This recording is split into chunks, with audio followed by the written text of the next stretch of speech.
Sometimes life takes us in a direction that we aren't always prepared for.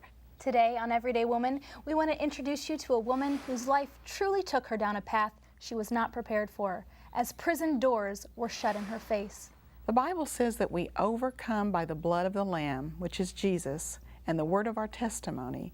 This is why we share our stories. Our next story reveals how God offered her a second chance. May I introduce Kimba's story. Society thinks people can't change, but with God, there are no impossibilities. There are absolutely no closed doors. I spent most of my life not giving back. I was more of a taker. And when you are a taker for a very, very long time, it's very, very hard to think that your life can change. It's very hard to think that you can turn things around. I am living proof that life can change. It can change drastically. I grew up in a very normal home. No one in my family ever, stepped out of the bounds. I was like every other teenager, every other kid growing up, and the most important thing that there is to fit in. And I wanted desperately to fit in, but I wasn't popular, like most people aren't. And I think that a lot of the things that I ended up going through happened because of my bad choices that were made in order to fit in. I never blame anybody else for anything that happened to me. I made all my own choices. However, I didn't have a very religious upbringing. I did go to church. My grandmother was very religious. She had a lot of impact on me. But we went to church because everybody else went to church. I never really understood anything I heard because I was typically thinking about what I was going to do the rest of the day. But when high school came around, it was a group of 6 of us actually that kind of hung out, and we were all kind of, I hate to say outcasts because it's not like we were like the unpopular kids. We just weren't by any means the popular kids. And we had too much time on our hands, and we were probably maybe a little too smart for our own good. And through mischievous play, which started out as maybe shoplifting something here and getting away with it. I don't even know how it escalated to the point it did, but we ended up robbing houses. We weren't by any stretch professional thieves, but we would go in and go, oh, my, isn't that pretty? Let's take it with us. And we were seniors in high school. We were all straight A students. And in the matter of 3 weeks, we robbed 13 houses. I was involved in 7. And we did get caught. You're going to get caught if you do something like that.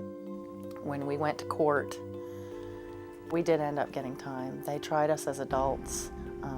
I was sentenced to 5 years in prison. I don't think that there is any way to explain the human emotion, the finality of that clanging when the bars close, because you can't say, I'm sorry, can I have one more chance? There isn't one more chance. There isn't tomorrow's a new day and you can try again. It's a crowded place and it's a cold place. The first thing you hear as you're walking in is, all these rough voices yelling fresh meat, which is very disarming. I was just a kid. I was scared. My parents kind of disowned me because, again, that wasn't something our family did. But prison is something that, unless you've experienced it, it can teach you a lot of things if you look at it from the right perspective.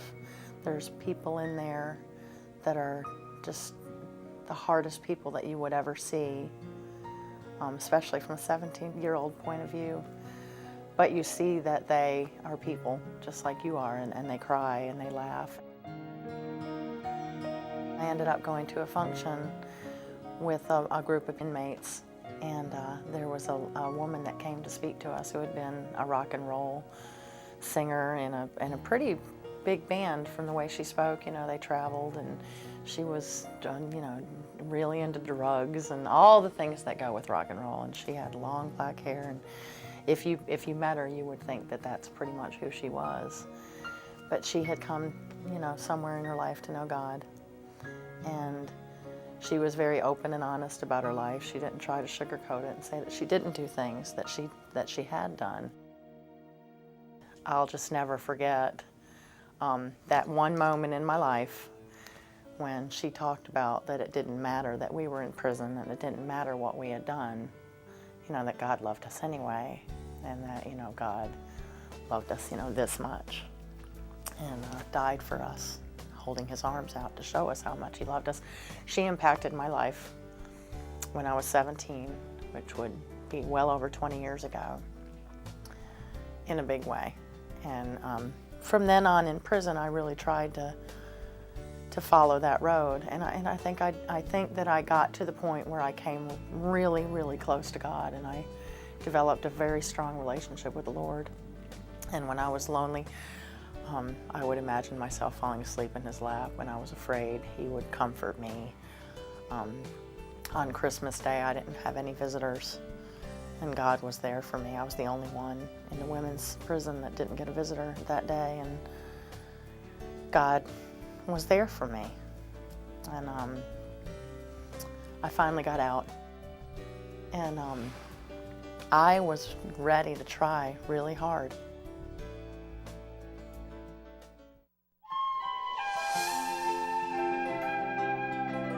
I'd been to prison and things had changed for me, and I was really trying so hard to maintain that relationship with the Lord. I believe very strongly that the devil plays a huge part in our lives. I believe in the spiritual battles that go on constantly. It seemed like I couldn't get a job. All I heard in the back of my mind was, oh, come on, see, you hear the word convict a lot. You're just a convict, and be serious. You're not, you think God forgave you. I heard that. It seems like I heard that in my mind a lot. And that was probably where it started to kind of go downhill, because I gave up on myself, and I gave up on my relationship with God when I gave up on myself, because if I didn't believe that I was a good person, then I didn't believe anything that I had learned.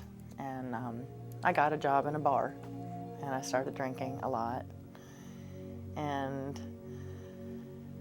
that kind of started snowballing, and the house that I was renting caught on fire and burned to the ground. And that was about a year after I got out of prison, and everything that I had gotten finally into my life, possessions burned. And I was just like, forget it. I just gave up. Even my car caught on fire. They said it was parked too close to the house, and being an older car, the gas tank exploded. It was just an extravaganza. And I came here and just kind of, your roads lead in so many different directions. And after I came here and I was drinking and I got another job at a bar, I had never done drugs at that point, but some people came into my life that did drugs, and I started to do drugs, and it was, it escalated over time. You're doing drugs with people, and then you figure out, well, if I'm smart is part of the problem, probably with the thievery as well as what happened then. If you want to do drugs, I figured out it would be a whole lot easier to be the one with the drugs. And so I started selling drugs, and then I started selling more drugs, and then I started selling lots of drugs, and eventually got busted, because it doesn't matter what you think. When you're doing drugs, and if you're selling drugs, I've never met anybody that happily retired from drug dealing.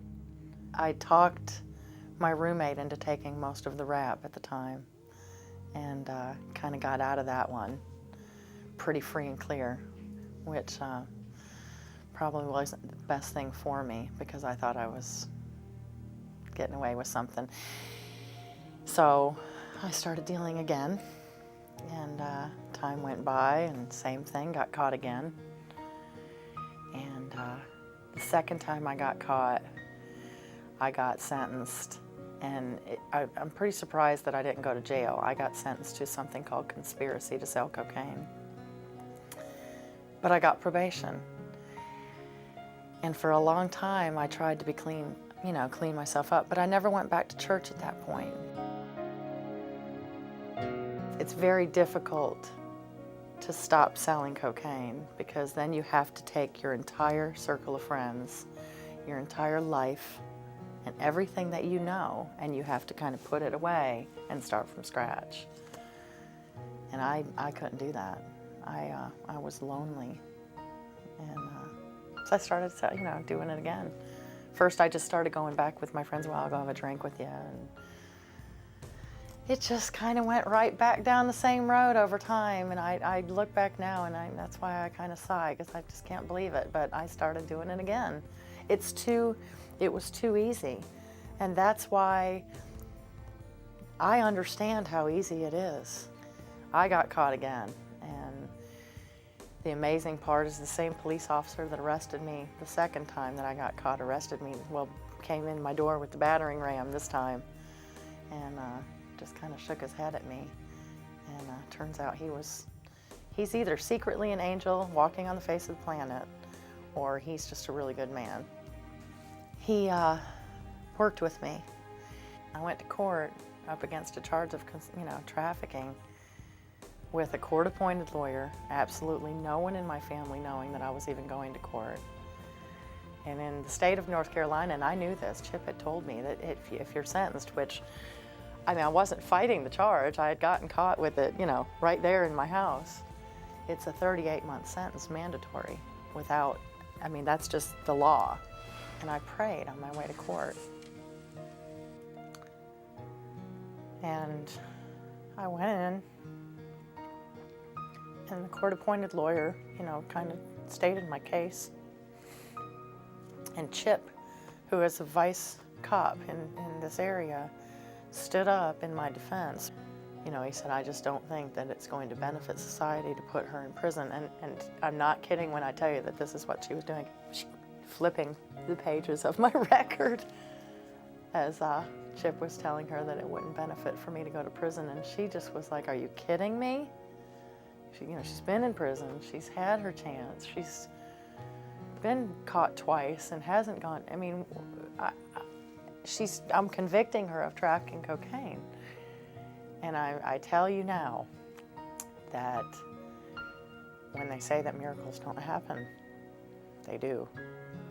Because I don't know why, unless it's because I'm sitting here now. Somehow, God softened her heart. God changed the laws of the state. And afterwards, when I was talking to my lawyer and Chip, they even said they don't know why. But she decided not to give me a term of prison sentence. She put me on something called intensive probation, which means that you just have to be home at a certain time at night. They go to your job. They go everywhere you go. They don't call, you don't report, they come to your house, they check on you.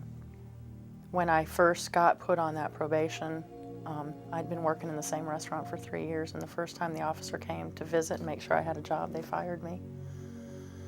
And it took a lot of guts for me to go out and have to tell people the truth. And I got turned down time after time until I walked into a Shomar's restaurant downtown. And I had to say, I've just been convicted of trafficking cocaine and I need a job. But he was a Christian man that owned it. Not only did he give me a job, but he let me go with his family, his wife and his small children, to church with him. He introduced me to a friend of his that was my age that took me to a Billy Graham function, and I rededicated my life to God and was encouraged by people. And that was when God came back into my life. But I realize now that he never left. About 5 or 6 months after I went to court, they established the new law of 3 times and you're out in North Carolina. If you're sentenced to 3 felonies, you get life, period. That happened a few months after I went to court. If that would have happened before I went to court,